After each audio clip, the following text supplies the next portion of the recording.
So good evening, everyone. Thank you so much for joining us tonight. I'm Rhoda Shermer, and I want to welcome you on behalf of the Network for Responsible Public Policy. I hope you're all keeping safe. We all want you to be mindful and maybe help others who need help. It's very challenging times, as you know. This is our first webinar. For those of you who are familiar with NFRPP, you know we do live town hall type programs in various venues, primarily at FDU in Hackensack. So this is a first. There may be some glitches, we hope not, but we have a feeling we'll be doing many more webinars in the future because we have 3 upcoming programs in April, May, and June on very timely topics. But if you go to our website, you will find current information on those programs and where they'll be held, and also the webinar. And you can also get notices, sign up for notices so that you will be informed about just what's happening.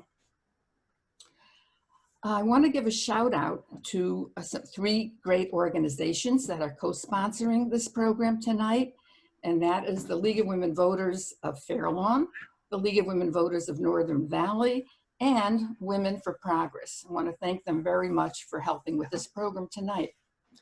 So the coronavirus has interfered with our usual routines, but so many important issues we have to stay current on. And one of them is the topic of tonight's webinar, and that's the census. And we feel so fortunate to have Kelly Percival and Tom Wolf here from the Brennan Center, legal scholars who will unpack this for us. I also want to let you know that you can submit your questions all through this webinar, and Kelly and Tom will answer them at the end of their presentations. So keep sending those questions in.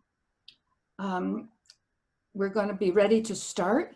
So let's sit back, and Kelly, if you're prepared, you can start the program. Thank you. Great, thank you, Rhoda. So I just want to start by also addressing what Rhoda just addressed, and I'm sure it's on everyone's mind, which is the coronavirus. The Census Bureau is still figuring out how that's going to affect its operations, whether and how it's going to need to change things. But in the meantime, there's good news. There we go.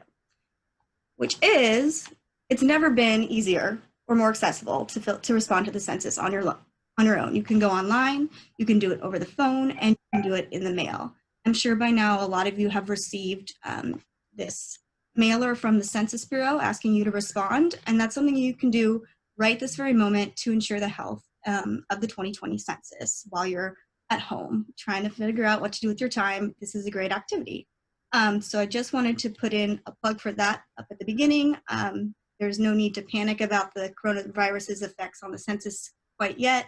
We're still working it out, but there's something that each and every one of you can do right now. So moving on.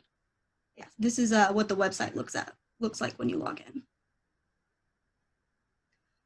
So before we dive into the meat of our presentation, I just want to give a little bit of a brief introduction to who we are. I'm Kelly Percival. I'm here with my colleague, Tom Wolf. Yeah. We're attorneys in the Brennan Center for Justice's Democracy Program, and we specialize in census legal issues. In this role, we do a lot of things. We help bring lawsuits. We write briefs for courts, including the US Supreme Court. We publish academic papers and op-eds, and we help reporters put together stories about the census. It's a mix of law, policy, legislative advocacy, and communications. But we don't work much on the everyday mechanics of the census. So things like how to fill out a specific question or where to find translators for non-native English speakers. We also don't focus on cybersecurity, which we know is an issue on a lot of people's minds since this is the first census that's going to be conducted largely online. Our presentation today will focus on census history, the laws protecting the census, and big picture policy questions. We hope to help you make sense of issues surrounding the census that you may be hearing about over the next few months. And if you have questions about anything that we're not able to answer today, we're happy to direct you to resources. So with that, this is just what we're going to be talking about today is what's at stake in the 2020 census, confidentiality laws that protect the safety of your data, census quality and how tools that we can help us determine what the quality of any given census, as well as how the courts have treated the census in the past, and then we'll end with a Q&A as Rhoda mentioned. So I want to start with the stakes. Why is the census so vitally important? Well, first let me start with what is the census? The census is simply a head count of the population that we conduct every 10 years. It's required by the Constitution. It's in Article 1, Section 2, something called the enumeration clause, says that we need to conduct an, quote, actual enumeration of the population once every 10 years. The 14th Amendment further elaborates that we are required to count the whole number of persons. So it's very clear. In theory, it's a simple thing, just go count everyone in the country, but it's actually a huge undertaking by the Department or the US Census Bureau, which is housed within the Department of Commerce. So why is the census so important? Census numbers are used for three primary purposes. The first of which is apportionment. So the results of the census have broad political ramifications. The numbers are used for apportionment, meaning they determine how many seats each state will get in the US House of Representatives. So states that have grown in population since the 2010 census may gain a representative, while states that have lost or not grown as fast as other states, they might lose a representative in the House. Here in New York, for example, we're projected to lose one representative. There aren't any changes projected for New Jersey, but that of course will depend on everyone getting counted. The second thing census numbers are used for is redistricting. So states use census numbers to create their electoral maps at the federal congressional level, as well as for their state legislatures. Counties also use census numbers to draw districts for local elections. So that's things like school board districts. And the third thing census numbers are used for is federal funding. Starting in the 1930s, the Bureau started using census numbers to determine how much federal funding to divvy up among the states. We're talking for basic things like healthcare, Medicare, food assistance, early childhood education, and infrastructure. All of these things are funded using census numbers. The estimates vary, but we think that census numbers are used to allocate anywhere between $1 and $1.5 trillion every single year. So they really do have an effect on day-to-day life in the United States. The other purposes, they're used for statistical research, as well as businesses often use census numbers to determine where to set up their next shop, what products to stock, etc. There's really no area of life that the census doesn't touch. This is just a map of how many representatives each state is projected to have in the next census, so that some are losing, some are winning. The purple ones are losing, green are winning, but these projections change. One crucial but less often discussed ramification of the census is its impact on the representation of communities of color. The census has historically undercounted communities of color, and Tom's going to talk more about that, the reasons for that later. But I'd like to focus now on how those undercounts can have harmful ripple effects. So how well the census counts communities of color directly affects their ability to have their voices heard in the House of Representatives. For example, let's take Section 2 of the Voting Rights Act, which helps ensure that electoral districts are drawn so that communities of color have meaningful opportunities to elect their candidates of choice. In order to activate Section 2's protections, members of a given community must show that they are numerous and geographically clustered and that they vote as a block in an election. So if the census misses a meaningful percentage of a state's residents of color, in other words, if the census makes them appear less numerous, if the census makes them appear less numerous than they actually are, then their case for Section 2 protections becomes harder to make. So, also an undercount of communities of color could result in those communities losing seats in their state's congressional delegation. These problems are at the congressional level, but they can also replicate themselves down to the state and the local levels because, as I mentioned, state, county, and local governments all rely on census numbers to draw their electoral districts. Finally, for every person who goes uncounted, critical funding for essential services like hospitals and schools is lost, which means those services will not be able to meet the needs of the communities they serve. Let's think about it this way. Let's say you're planning to build a public school.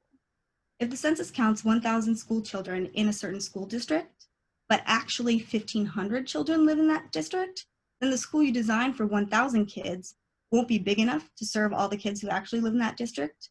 It won't be equipped with enough teachers, and it won't have enough textbooks. So it's really important, just for planning purposes, that we know where everyone is. So turning from the stakes, sorry, I have multiple screens going. I'm used to printing out my notes, trying to get used to this. So bear with me for a second.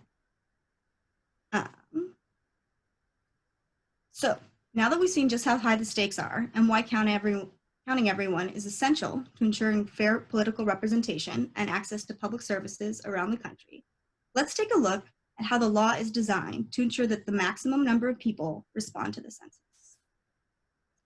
The census works because two pushes from the law work to encourage full participation. First, the law requires people to respond. And second, the law protects the information that people turn over.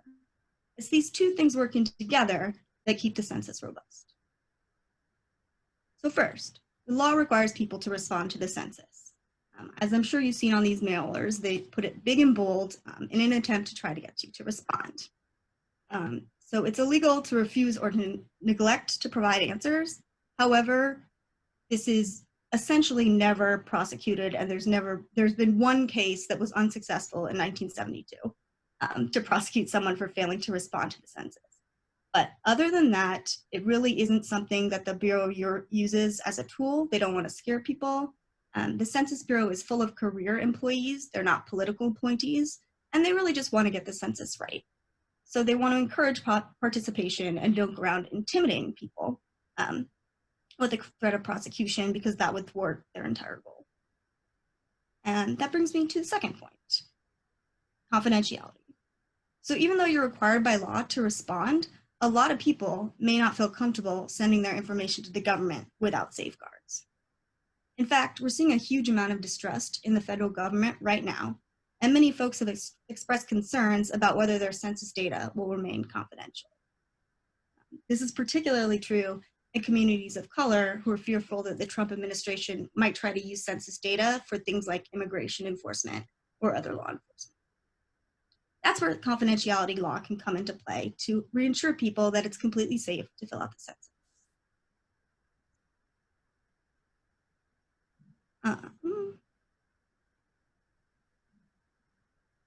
So, Title 13 of the U.S. Code, it's also called the Census Act, provides robust legal protections that prohibit census responses from leaving the four walls of the Bureau, except as aggregate, anonymous statistics. So what exactly does the law protect? There are 5 specific protections that everyone should know. First two are, under Title 13, it is illegal for the Census Bureau to disclose census responses in any way that would personally identify a respondent. So I, Kelly Percival, send in my form. The Bureau cannot give my name, my number, my address out. That is patently illegal. It's also illegal for them to use census data to be used for any non-statistical purpose. And that's true the Bureau can't use the data for a non-statistical purpose, but also any other agency can't use it for a non-statistical purpose. So immigration enforcement would not be a statistical purpose. So that would be, they can't use data for immigration enforcement or any other kind of law enforcement, really. It's just purely for statistics. It's also legal for the Bureau to allow anyone outside of the Bureau employees to see census responses. So really the only people who are going to set eyes on your responses are the employees of the Bureau. And they're sworn to life for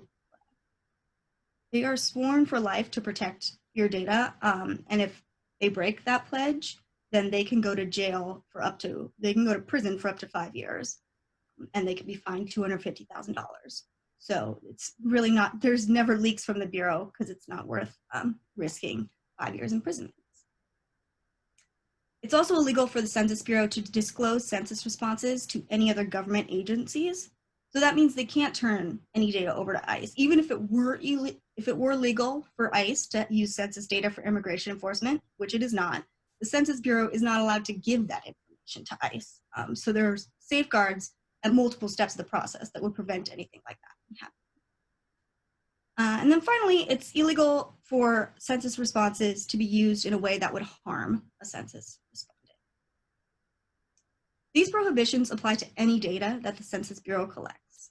So the Bureau sometimes uses records from other agencies, like tax returns from the IRS, and that will supplement and ensure that the quality of its data is better. But any data the Bureau collects from any other agency is subject to all these confidentiality protections that I just listed.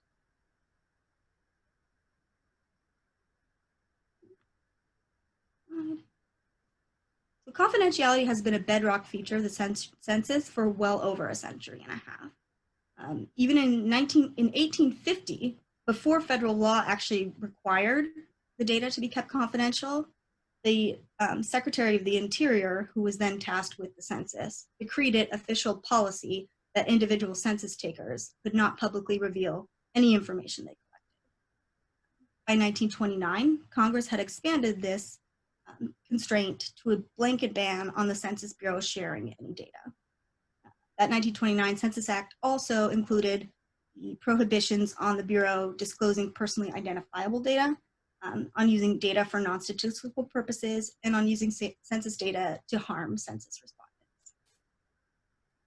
In keeping with this long-running commitment to confidentiality, both Republican and Democratic administrations have for decades publicly affirmed that no one may be harmed by giving information to the census, and that collected information cannot be used to enforce immigration law or any other federal, state, or local law or ordinance. Presidential administrations, including the Obama, George H.W. Bush, and Nixon administrations, all issued proclamations emphasizing that people's responses can't be used against them. As did Clinton, that's why he's up here on the slide. They've all done it. The Supreme Court has also recognized the fundamental importance of confidentiality to an accurate census. The court has ruled that respondent level information cannot be produced in response to Freedom of Information Act requests, also sometimes known as sunshine laws, even if that information is sought for statistical purposes. So even if you're trying to get info from the Bureau to do your own statistical thing, you're still not allowed to get it. That's how deep the confidentiality protections go. The president does not have the legal authority to change or eliminate these confidentiality protections, nor does any federal agency. They cannot change unless there were an act of Congress. So it would have to be legislation passed by majorities in both the US Senate and the House of Representatives. And no such majorities are likely to exist anytime soon.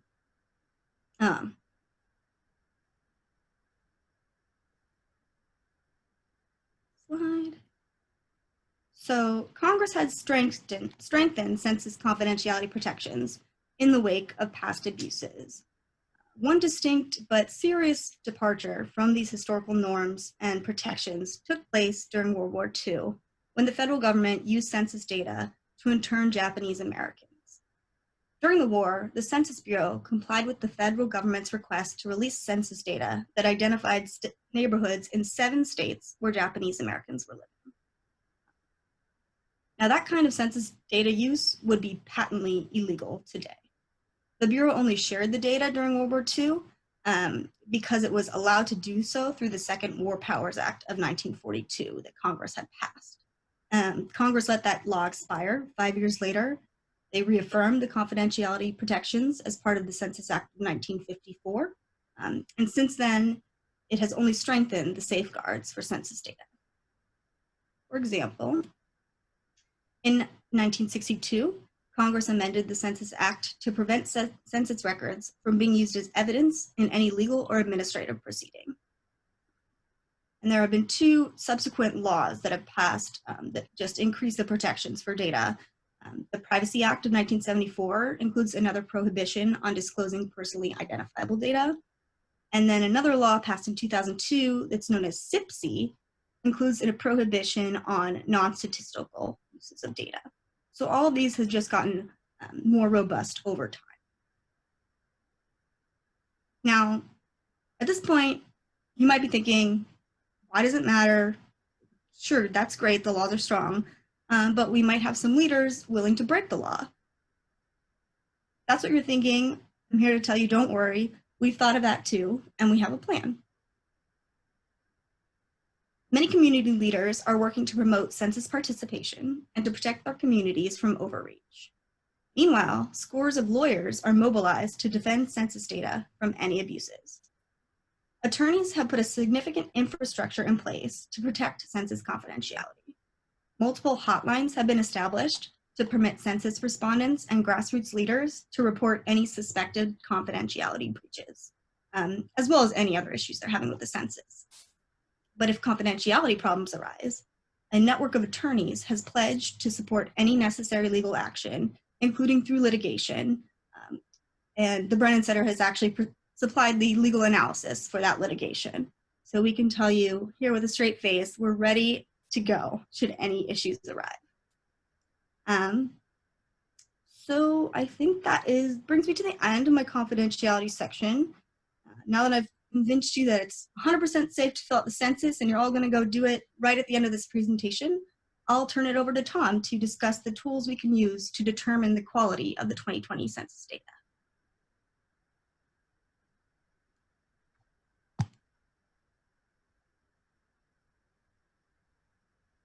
You're on mute, Tom.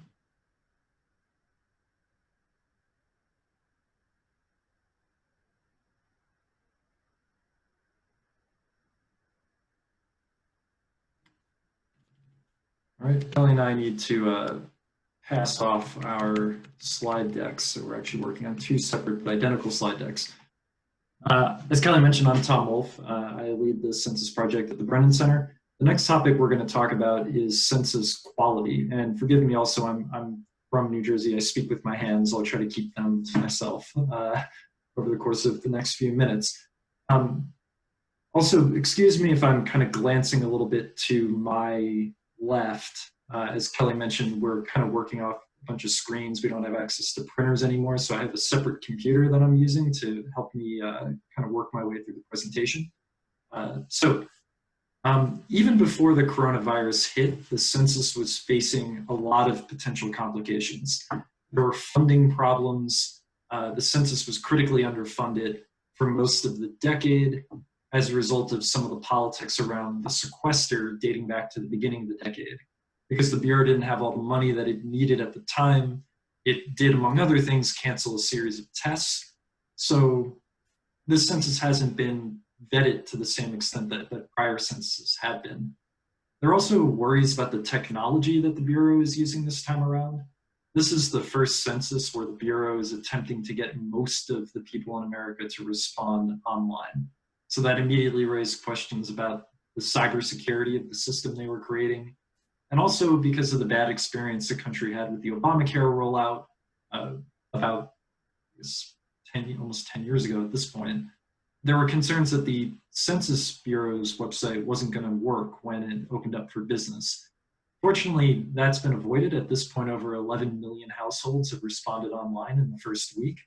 But before everything went live, there was an open question about whether it would operate right. Then there's the environment that the census is operating in. Kelly mentioned this earlier when she spoke about confidentiality. Trust in the government at this point is extremely low, and the administration's attempts to add a citizenship question to the census didn't do anything to help matters. The Supreme Court's blocked the question, so it will not be on the census, but many people still believe that there will be one. And so the damage around the question hasn't really died down. The fears that it aroused haven't really died down. So before March, before we hit coronavirus pandemic season, there were legitimate concerns that the census would be severely inaccurate. But of course, if I'm walking around saying that the census is going to be severely inaccurate, that sort of assumes that I know how accurate the census has been in the past. So how well has it done counting people? What problems has it had? And is there a way to use numbers to reduce these problems to something that's a little bit more tangible? To get the answers to these questions, it's helpful to have a little bit of information about measurements of what census wonks call census quality. Census quality can mean a lot of different things, but it includes how well the census measures the size and characteristics of the nation's population. This is not a topic that I think has been particularly widely discussed so far, partially because it's going to be hard to act on it until the census is a little deeper into the process, but also because these numbers are just not generally well known. They exist in reports that the Census Bureau has produced over the course of time, but it's rare to see them all kind of put together in one place. And part of the work that my colleagues and I have been doing at the center over the past few months is to unearth all of that information and start shining a spotlight on it, so that when we get to the end of the census, we'll all have a better sense of how good or bad it is. So we're going to talk a little bit now about historical census quality and some of the main themes. So what's the first big insight? The first big insight is that the census has been getting better at measuring the size of the nation's population. One way of looking at quality is how well the census does at simply estimating how many people there are in the country, all told. And according to statistics that the Census Bureau and its employees have reported, the census has been doing an increasingly good job at this. Now, here's a chart that's going to make absolutely no sense without some additional context. So here are the numbers. Now I'll explain what's going on here. The Bureau figures out how well it's doing in counting everyone by creating benchmarks to measure against the count that the decennial census produces.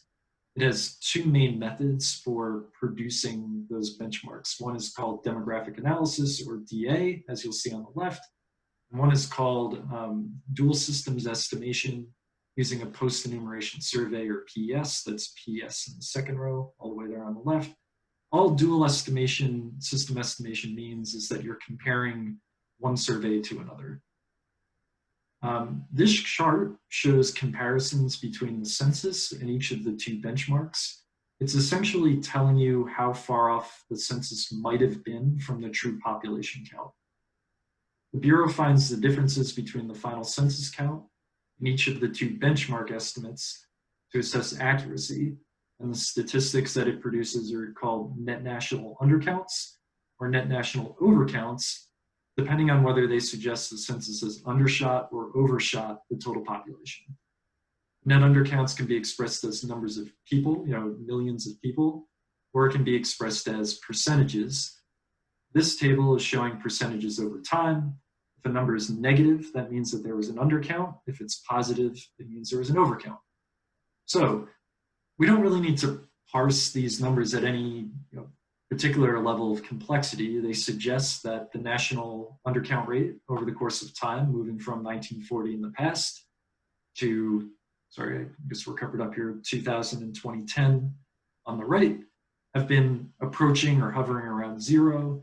That basically means that the Bureau believes that the count they're getting from the census is pretty close to accurate, probably slightly overcounting the population in the last 2 decades. It also shows, and this is something that I want you to hold on to, because it will come back to it in a few minutes. It also shows that in the last 70 years, the census at its worst undershot the population by about 5.4%. That's the 1940 number all the way there on the left. There's data that goes back deeper in time than what we're showing you here.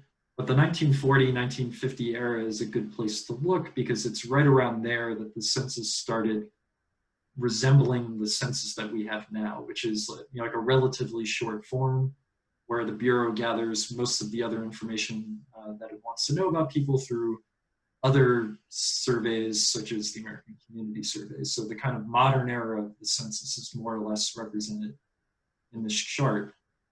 5% of the national population is a very large number of people, but it's a small percentage. And I think one of the themes we'll see emerging over the course of the next few minutes is that when we're talking about bad censuses, the numbers are actually relatively small. And that's sort of a frame of reference for understanding what might happen this year, coronavirus or no coronavirus.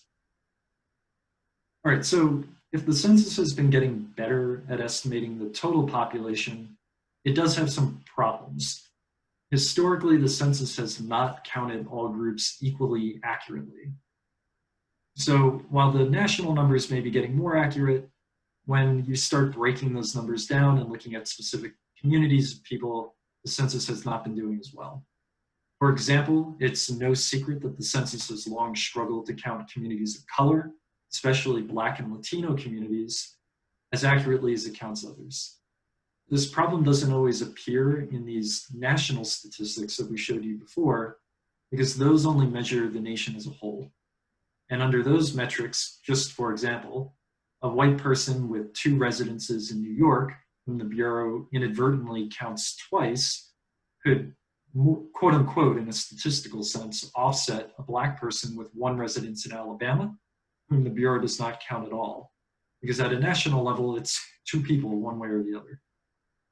Now, in the last few decades, the Bureau has developed statistical tools that have helped it identify and quantify this problem. The charts that we're about to look at next are examples of the Bureau's statistics in action. So this table shows undercount rates for 7 racial or ethnic groups from the past 3 censuses expressed as percentages. The terminology that we're using to identify the groups is the Bureau's technical terminology, how it generates the statistics. This table has a bunch of different numbers in it, but basically all it is it is very similar to the first table, except instead of showing undercounts for the whole country, it's showing undercounts or overcounts for the individual demographic groups. Once you have rates like these, you can compare groups to each other to get a sense of how well the Bureau is doing counting one group versus another. The most common comparison in this case is for non-Hispanic white people, because historically they've been the numerical majority in the country. When you subtract the rates from non-Hispanic whites from the other groups in the table, you get this table, which illustrates what are called differential undercounts. So all differential undercounts means is that's a technical term for certain groups are undercounted more than others. I've stripped out some of the notation here to make the table a little simpler, but this table illustrates something that's been key to advocacy around the census for years. They show that certain groups, especially Blacks, Latinos, and American Indians on reservation, are undercounted at rates far higher than other groups. Notice something here, though, that we also noticed in the first table, and now we're circling back to what I asked you to hold on to a few minutes ago. With a few exceptions, when we're talking about historical differential undercounts, we're not talking about 10% or 20% or 30%. In fact, that 11.4 number for American Indians on reservation is significantly larger than most of the other numbers in the table. These numbers are really more in the kind of like 3 to 6 percentage point range when we're talking about the particularly extreme ones. But in some cases, they're as low as 0 or close to 0. Same with net that's this table. And then same with net undercounts, differential undercounts.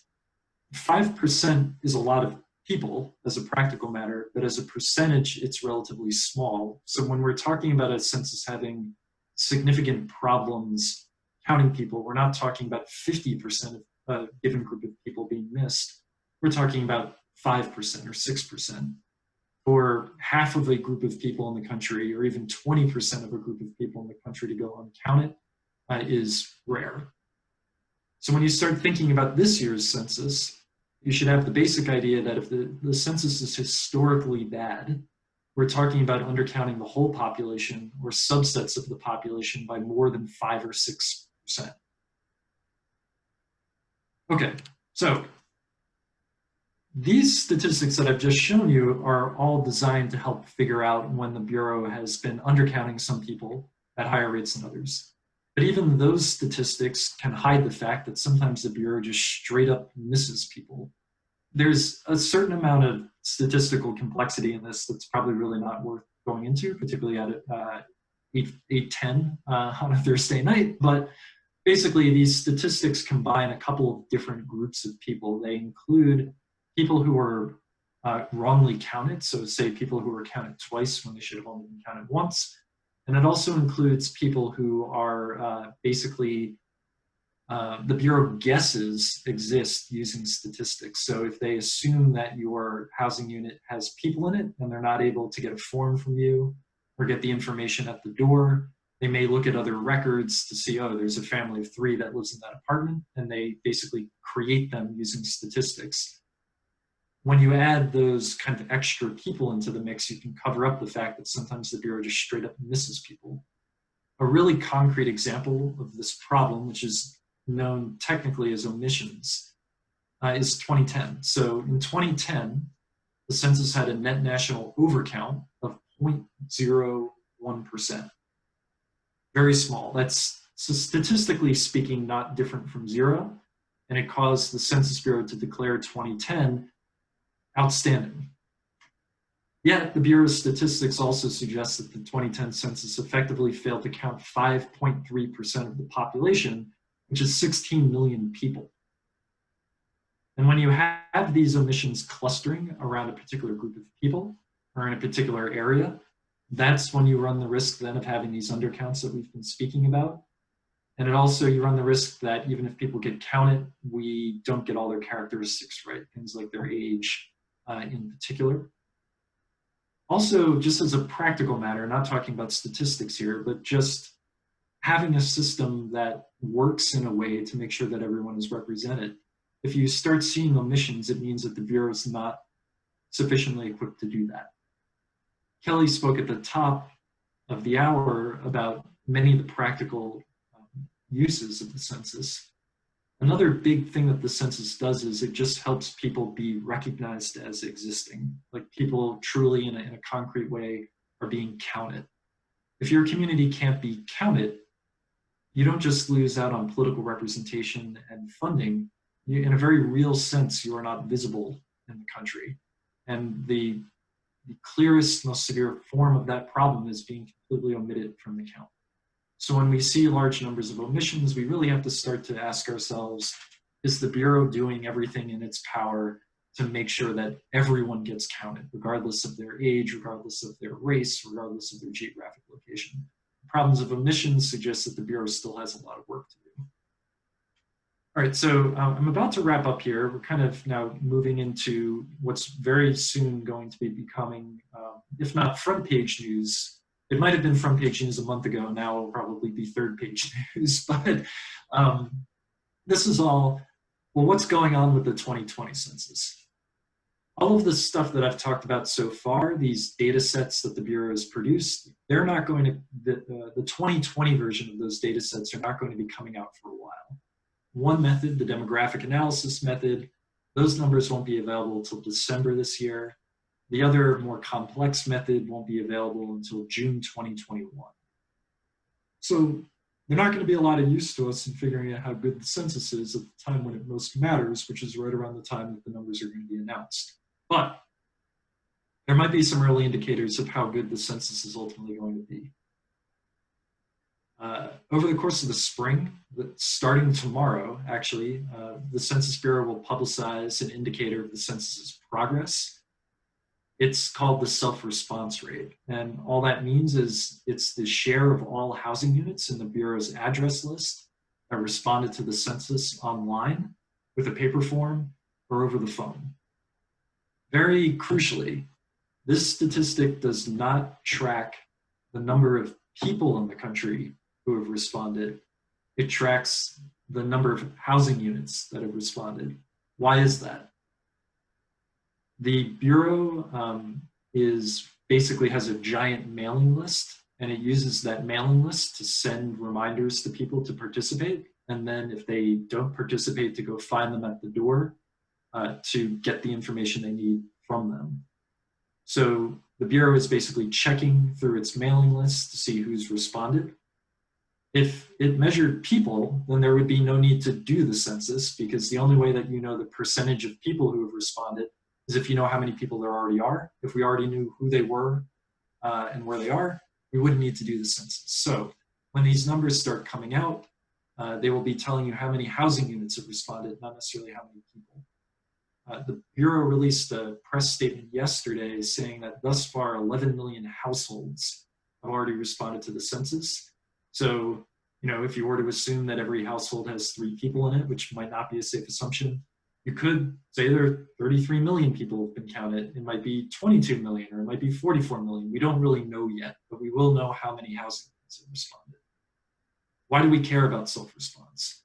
There are 2 main reasons.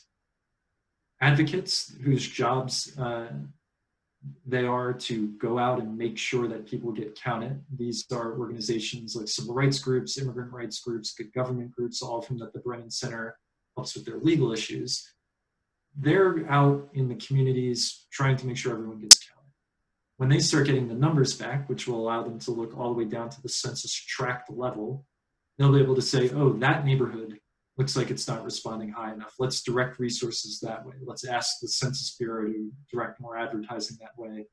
In days when we didn't have to worry about virus exposure, let's send more people on the ground out to the libraries and community centers to encourage them to sign up. That's the kind of practical get out the count purpose.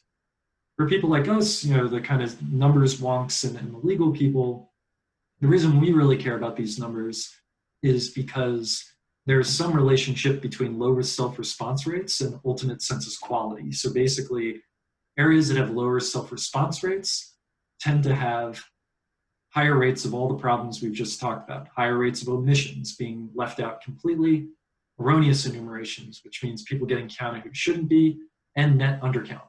So if we see self-response numbers that look bad, we may begin to have a sense that there's something alarming going on here.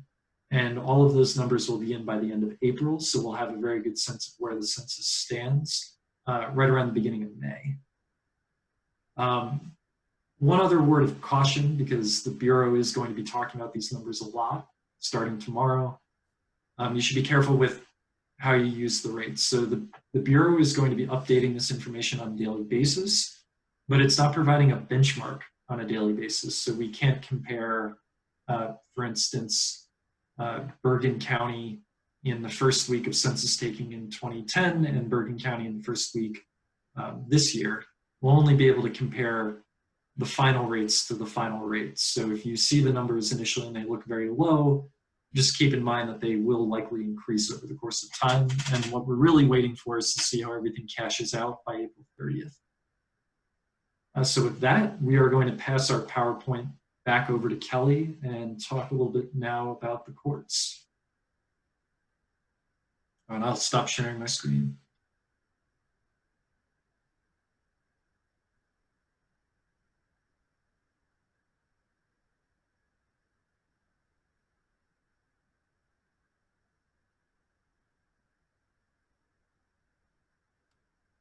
Okay, great.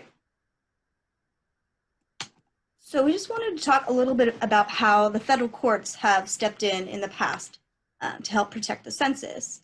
The courts have long been involved in the census. They've tackled issues like the right way to count overseas military personnel, as well as the legality of using statistical sampling. The courts have already weighed in on the 2020 census, I'm sure many of you are aware of, preventing the Trump administration from asking about citizenship status on the questionnaire. And the courts could remain involved long after the 2020 census ends if there are any concerns about the quality of the count or its independence from political manipulation. So first, I just want to give a really brief description of the citizenship question case, and really the main takeaway being that there will be no citizenship question on the 2020 census. This is something we still need to tell people to this day. We won the case, but it did a lot of damage in the interim. But the end result was good. The Supreme Court issued a decision in June 2019 that blocked the citizenship question. It ruled that the administration had acted illegally by lying to the American public about its real reason for wanting the question to appear on the 2020 census. So when the administration originally proposed adding the question back in March 2018, they claimed that they wanted it in order to have better data to enforce the Voting Rights Act. Now that reason seemed fishy for a variety of reasons, and over the course of litigation, it came to light that the citizenship question was actually part of a larger scheme to skew political power in favor of Republicans and non-Hispanic whites. And that language in favor of Republicans and non-Hispanic whites, that's in the words of a deceased Republican redistricting consultant who was part of this scheme and trying to redistrict in this way. The Supreme Court's decision blocking the question means that the 2020 census cannot contain any questions about citizenship or immigration status. With the court's ruling, the census and our democratic system more broadly dodged a huge bullet. The citizenship question threatened to create extreme undercounts by depressing participation. Experts estimated that the question would have deterred between 5 and 6 million Latinos from responding to the census. The absence of the question means that people will feel more safe filling out the census. However, as I mentioned, the administration's push for the question, which was over a year and a half of litigation, and they wouldn't drop it, that really means that advocates are now tasked with making sure people know the question will not appear on the census in any way, shape, or form. The fight did a lot of damage. Ultimately, we had the right results, but we're still facing the challenges that it set up today. So I'm going to turn it over to Tom, and we can just continue with my screen, I think, for the rest. But he's going to discuss some ongoing litigation that could affect the 2020 census. Thanks, Kelly. And just to hammer home what Kelly mentioned there are other court actions going on right now that concern the census, but none of them could bring the citizenship question back. The question's been blocked by the Supreme Court. The census has already started. The forms are printed. The questionnaire is live online. Nothing that's going to happen in the courts from here on out is going to change that. But there are other challenges in the mix that involve questions of citizenship that we'll give you a little bit of insight to over the next few minutes. But first, there are 2 ongoing cases related to the Census Bureau's preparedness that could boost the census before it's over. Excuse me. There are 2 lawsuits, one filed by the NAACP and the other for the Center for Popular Democracy, both of which point to inadequacies in the census's preparations and resources for 2020. Both of these suits ask the courts to require the Bureau to take concrete steps to ensure that populations that have historically been undercounted are fully counted this year. The NAACP suit has been around for quite a while, I think almost 2 years at this point. It's fought through various roadblocks at the beginning. It's gone up for appeal. It was resurrected. It's back now. The Center for Popular Democracy Action suit was actually just dismissed last night. It's unclear whether it will be appealed, but it's a potential that it will continue through the appeals process. If these suits are successful, they could improve the accuracy of the count by, for example, prompting the Bureau to expand its outreach efforts to ensure that undercounted communities are counted more accurately and eliminate some of those differential undercounts this time that we had spoken about as being a problem in the past censuses. There are also people who are pushing back against attempts to politicize the census and use the count to hurt immigrants. There are 2 other pending cases that relate to these issues. First, there's a lawsuit in Alabama. The state of Alabama has sued the Commerce Department and the Census Bureau, seeking to get them to change the population basis for reapportionment. As Kelly mentioned at the top of the hour, the Constitution clearly commands that everyone be counted when it comes time to figure out how to divvy up seats in Congress. But Alabama is asking the trial court to order the Census Bureau to exclude undocumented immigrants. So instead of counting everyone, we would only count citizens and documented persons. State and local governments, nonprofits, private individuals, and legal advocates have all joined this lawsuit to try to stop Alabama's push. One of the reasons that they've done this is because the Trump administration's Department of Justice has not been defending the lawsuit as robustly as they should and one would hope.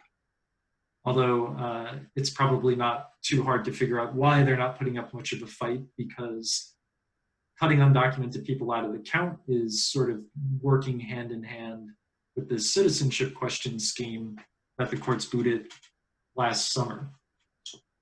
Second, there's a lawsuit in Maryland brought by a nonprofit called LUPE, L-U-P-E, the La Union del Pueblo Entero. They and others are suing to block the Trump administration's July 11, 2019 executive order. I'm not sure if you remember this, but last summer, after the Supreme Court said there can't be a citizenship question, the Trump administration sort of scrambled for a couple weeks trying to find new ways to get the question back into the census. Eventually, President Trump gave up. He gave a press conference on July 11th in the Rose Garden, and he essentially said, we would have liked to have had the citizenship question, but ultimately we don't need it. We can get information about people's citizenship status through other methods, including looking at other citizenship records that are held by other agencies, like the State Department. And we can also call on the states to provide us information. And then we'll use all of that info that we get to create statistics on how many undocumented people live in different parts of the country. Now, it's not a good plan. It's going to be very hard to do what President Trump represents they're going to try to do. One, because it's going to be hard to get their hands on the records that they need. Also, these records are not particularly high quality, so it's a huge open question about whether, even if they could get the records, they could create the data sets that they want. But they're still trying to move forward to do it. So LUPE is trying to block that executive order and anything that the Commerce Department is doing to try to put the order into effect. So they're arguing that, among other things, this is just another racially discriminatory scheme related to the citizenship question push, and therefore it's illegal as a constitutional matter. They're essentially trying through discriminatory means to reduce Latino political representation. Now, neither the LUPE case nor the Alabama case are going to have any direct effect on this year's census process, meaning the way that the census goes about doing its job. But both could have significant implications for how the numbers ultimately get used. What we're hoping for here are two things. One, a court ruling blocking Alabama's request to cut out undocumented people. This should be simple. The court should really be able to just say, Constitution says count everyone. Everyone means everyone. We're done. And second, we'd like a ruling from the Maryland court sidelining the administration's push for citizenship data. Rulings like that would shut down two ways that the census could be abused and used to undercut the political power, not just of immigrants, but also the communities that immigrants are part of. And with that, we are going to kick it back to Kelly. All right. So I just wanted to conclude by talking a little bit about how the Supreme Court has warned against political manipulations of census numbers. So the 2020 census could also land at the Supreme Court if elected officials or political appointees try to manipulate its final numbers for political or partisan advantage. The Supreme Court has never directly addressed this issue, but for decades, the justices have committed to the view that the Constitution requires a census that is free from political manipulation. Just this past term, Justice Stephen Breyer, who was joined by Ginsburg, Sotomayor, and Kagan, warned in the citizenship question case that the framers required an actual count of every resident in order to limit political chicanery and to prevent the census count from being skewed for political purposes. And that quote was Breyer quoting Justice Thomas. So these are justices from all ends of the political spectrum. Including in a 2002 case, Justice Thomas and retired Justice Anthony Kennedy asserted that Congress's principal concern in drafting the Census Clause of the Constitution was that the Constitution establish a standard resistant to manipulation.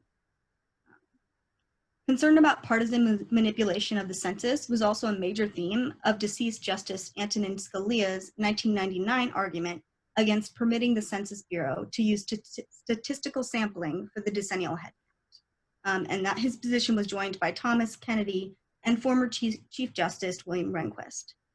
Scalia warned against giving the party controlling Congress the power to distort representation in its own favor. So these are all really, again, the Supreme Court hasn't directly issued a ruling on political manipulation of the census, but in every one of its decisions about the census, it in some way has indicated that it would be opposed to any sort of political manipulation of census numbers. With that, I think I would just like to conclude the way I started, which is keep yourselves healthy and keep the 2020 census healthy. Go respond now and tell your friends and family and neighbors too. I guess we can turn to the Q&A then. Kelly, can you stop sharing your screen, and then Rhoda, you can direct the Q&A.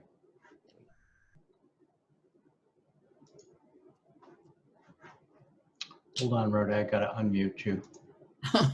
Go ahead. Thank you so much. Now, if there are any more questions, please get them in right now. I see there is one that has to be answered. Maybe you guys see it. How do you count the homeless? Is there somebody who can respond to that question?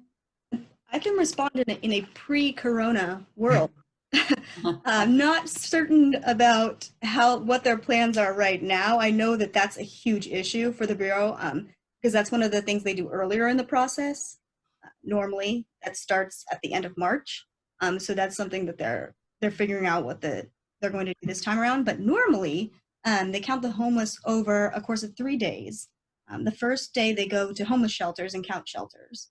The second is soup kitchens and mobile food vans, any place where an aggregate homeless population is likely to be. And then the third day is normally non-sheltered outdoor locations. You know, they actually send like an army of census enumerators out in the streets just trying to find people. So that's typically how it's done. I can't tell you what's going to happen this year. Yeah. Okay, and I noted 2 additional questions have come in. One is about what is ethnicity data used for? Yeah, I'm happy to handle that. So the race and ethnicity data is used for a variety of different purposes. One of the major reasons why the government likes to have this data is for the enforcement of civil rights laws. Kelly had mentioned a little bit earlier the Voting Rights Act, for instance. In order to trigger those act's protections, you need to be able to identify specifically where people of different races and ethnicities live. Voting rights advocates who work on behalf of the communities who are affected by these issues will use the data that comes from the census and other census surveys to be able to basically create maps and say, based on where the communities we represent live, they should have the right to have greater political power than these maps currently allow them to have. Therefore, draw districts to give them an opportunity to elect their candidates of choice. That's probably one of the highest profile reasons that that data is used, but particularly for, the enforcement of federal civil rights, that sort of data is invaluable. Okay, and the other question coming up is why are non-military and non-government citizens overseas not counted?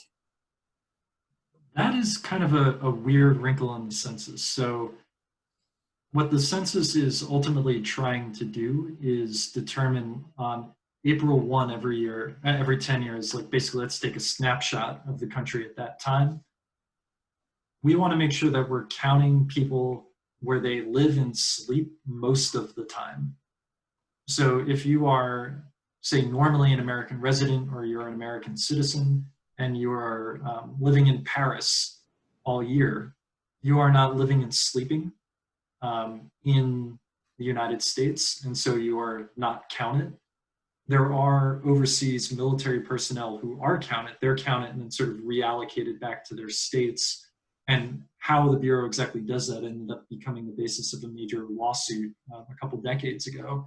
But that's all based around essentially the concept of there are certain groups of people who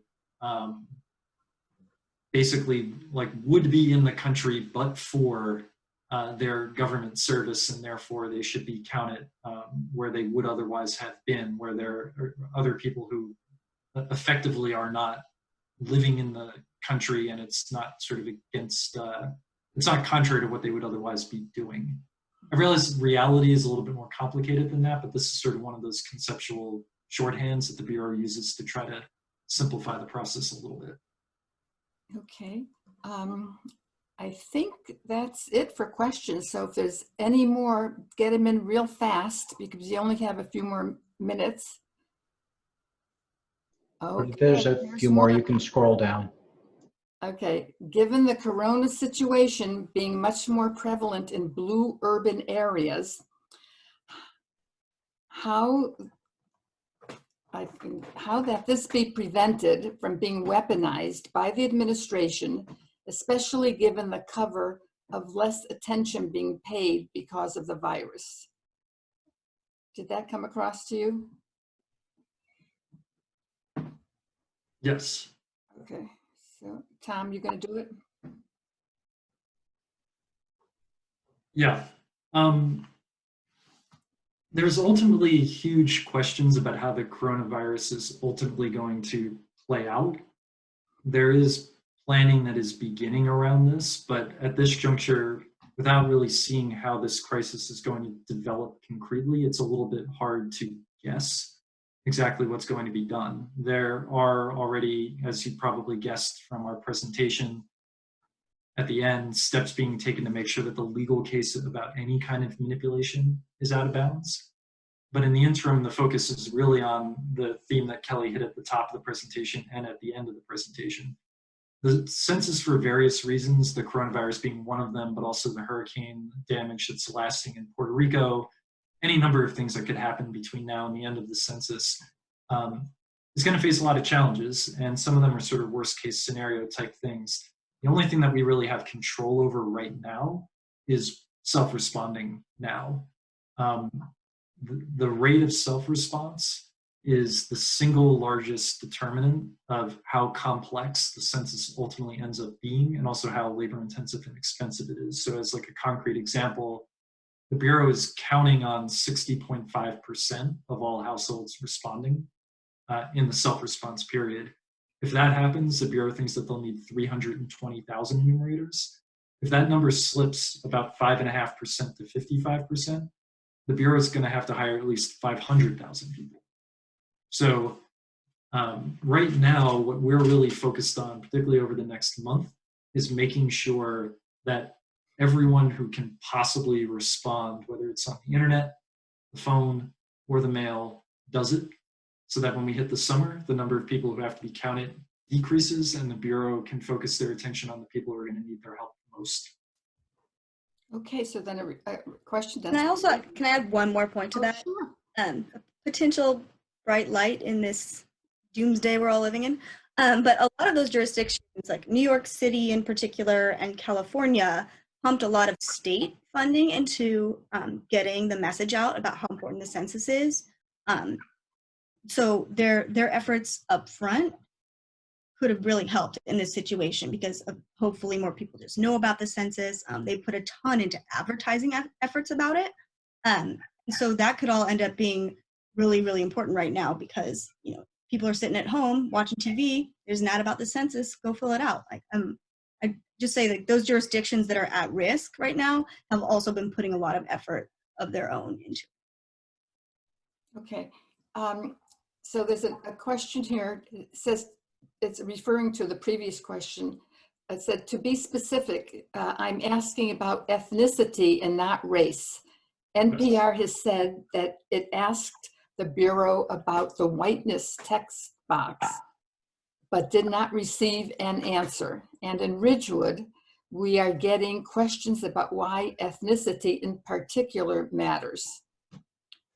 Yes, so the census, and I think this is all, the Voting Rights Act example is another example.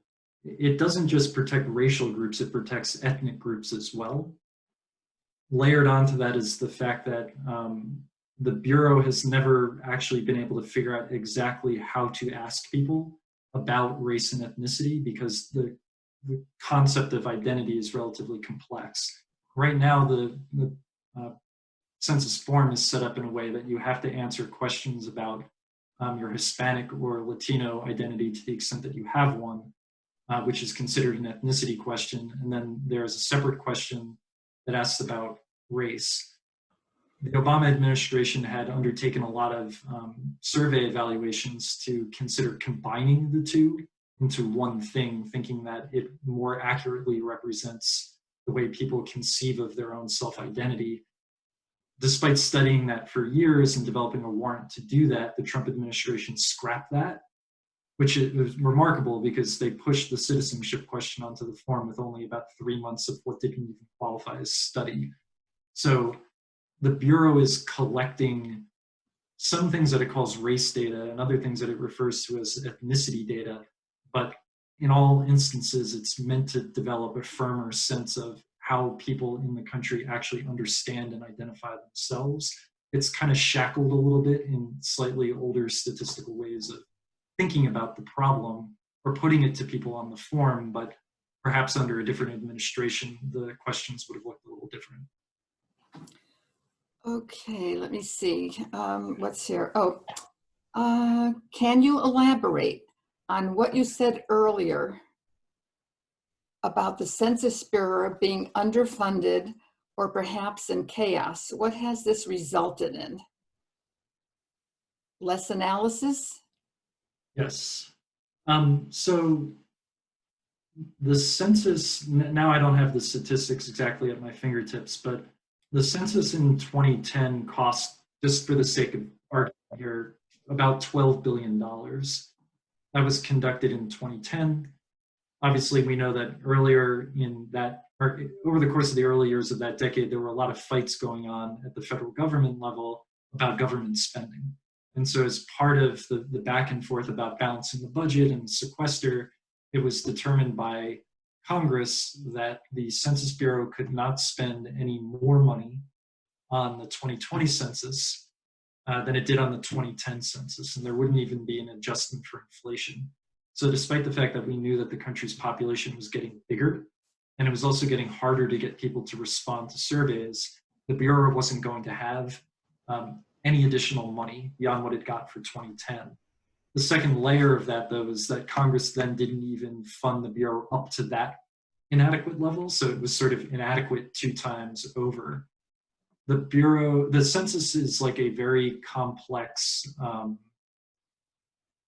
sort of workflow, like if you were building a skyscraper, you would have all of these steps that you need to follow in sequence in order to keep the whole project moving.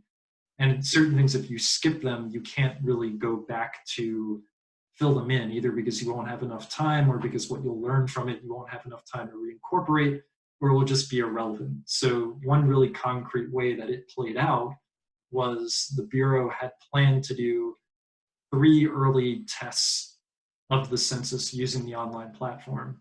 They ended up only doing 1 in and around Providence, Rhode Island.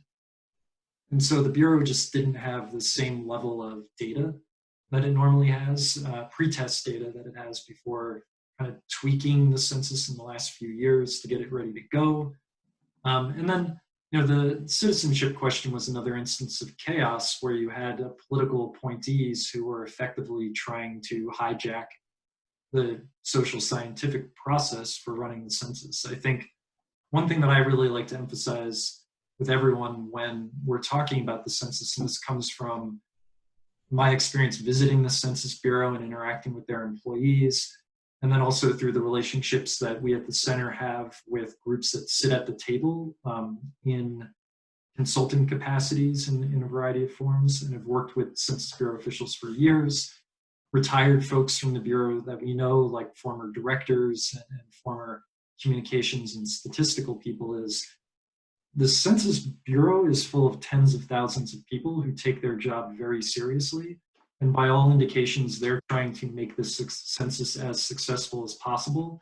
If they're running into problems, it's because there are problems being thrown at them either by political appointees or by external circumstances. So when we think about, is the census going to do a good job? If we think about questions of, is the census going to protect your data?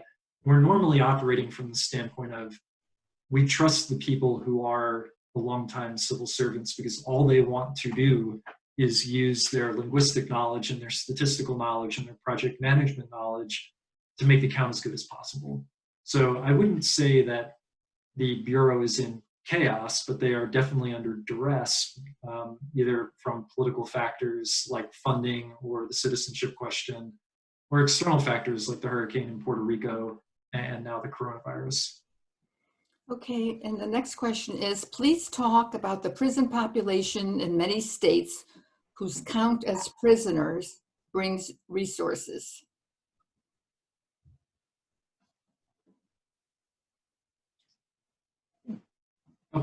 Just Do you want that, or I don't know, one of you.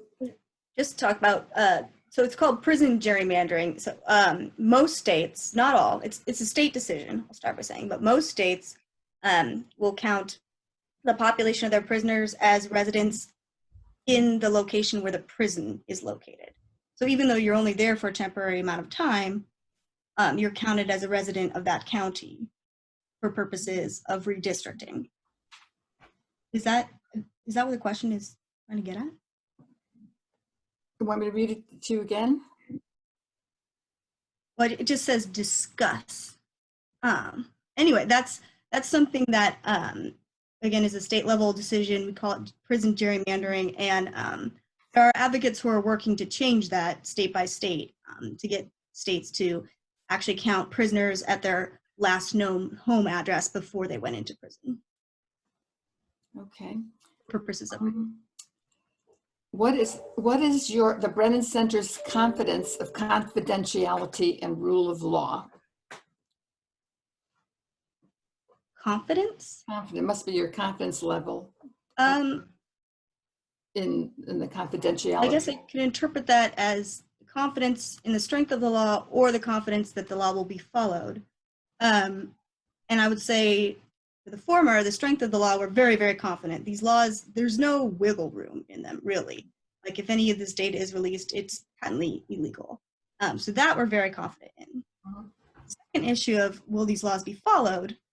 I don't want to speculate. I don't want to give a confidence level, but I will just reiterate what I mentioned during the presentation, which is we are ready to file lawsuits immediately. I mean, there's a pledge that attorneys are signing saying, if this happens, I will go to court for these people. I will defend the census, and I will defend the individuals who are filling out the census if they run into any problems.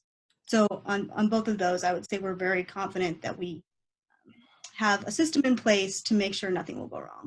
Okay, and I think this is going to be the last question. And it's a long one. It says, you mentioned before that the census was allowed to reveal Japanese neighborhoods because of a war pact in World War II. Does this mean that while the president has no power to alter it, a policy can be put in place similar to the one in World War II? For example, to release Hispanic Latino neighborhoods to play on the media's apparent stigma. So I just want to clarify, it wasn't a policy, it was an act of Congress. It was a law they passed, the War Powers Act, that gave the president sweeping powers, not only for census data, for a variety of things for the war effort. So Congress could pass a law again that changes the confidentiality in theory, but in practice, that's never going to happen because first of all, you would need a majority in both the House and the Senate to sign on to that. And this really, confidentiality, at least, She's talking about confidentiality. She was talking about what happened with the Japanese in World War II. But so that was, what happened is they passed a law that allowed the Census Bureau, made it legal for the Census Bureau to release data. For that to happen today, they would have to pass a law that in some way changes the confidentiality protection. Oh, I see, yeah. And they would have to change not only the Census Act, Title 13, but they would have to change provisions of the tax code, the Privacy Act, SIPC, that other law I mentioned. Like, it would be a big overhaul of confidentiality law, and there is no political willpower to do so right now. And that just, I mean, how often do they pass just regular laws, let alone getting rid of 4 to 5 confidentiality laws? That's just, it's not a political reality in any way. Okay, that's optimistic. That's good. Well, I think we've done it. We had a great presentation by both of you and a lot of good questions. So thank you all. This will be available by video to those who were not able to sign up for tonight. And we look forward to having everybody comply with the census. So important. So thank you so much, everybody. Yeah, thanks everyone for joining us. Thanks so tonight. much. And for all of you still out there, in April, we will be doing our next program on ranked choice voting. And we'll let you know if that's going to be live as usual in our town hall type setting or another webinar. So thanks again. Good night. Thank you.